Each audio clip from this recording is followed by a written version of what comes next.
ನಮ್ಮ ಈ ಉತ್ತರ ಕರ್ನಾಟಕದ ಮಂದಿಗೆ ಚಟ್ನಿ ಪುಡಿ ಭಾಳ ಸೇರ್ತಾವೆ ನೋಡ್ರಿ. ನಾ ಇವತ್ತು ಪುಟಾಣಿ ಚಟ್ನಿ ಹೆಂಗೆ ಮಾಡೋದು ಅಂತ ತೋರಿಸ್ತೇನೆ ನಡೀರಿ. ನಾ ಇಲ್ಲಿ ಇವತ್ತು ಪುಟಾಣಿನ 1 ಕಪ್ದಷ್ಟು ತೊಗೊಂಡೇನಿ ರೀ, ಅಂದ್ರೆ 250 ಗ್ರಾಮ್ದಷ್ಟು ರೀ. ಹಂಗೆ ಇದಕ್ಕೆ ಒಣ ಕೊಬ್ಬರಿನ 1 ಕಪ್ದಷ್ಟು ಹಾಕ್ಕೊಂಡ್ರಿ, ಮತ್ತು ಫ್ರೈ ಮಾಡಿ ಹಾಕ್ಕೊಂಡೇನಿ ರೀ. ಮತ್ತು ಹಂಗೆ 1 ಕಪ್ದಷ್ಟು ಕರಿಬೇವು ಹಾಕ್ಕೊಂಡೇನಿ ರೀ, ಮತ್ತು 1 ಕಪ್ದಷ್ಟು ಬೆಳ್ಳುಳ್ಳಿ ಸಿಪ್ಪಿ ತೆಗೆದು ಹಾಕ್ಕೊಂಡೇನಿ ರೀ.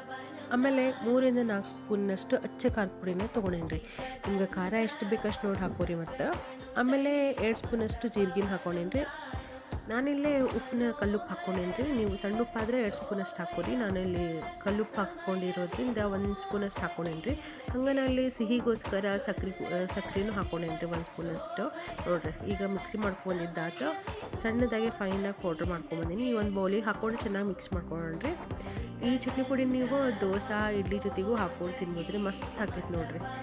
ವಿಡಿಯೋ ಇಷ್ಟ ಆದರೆ ಲೈಕ್ ಮಾಡಿರಿ, ಶೇರ್ ಮಾಡಿರಿ. Thank you.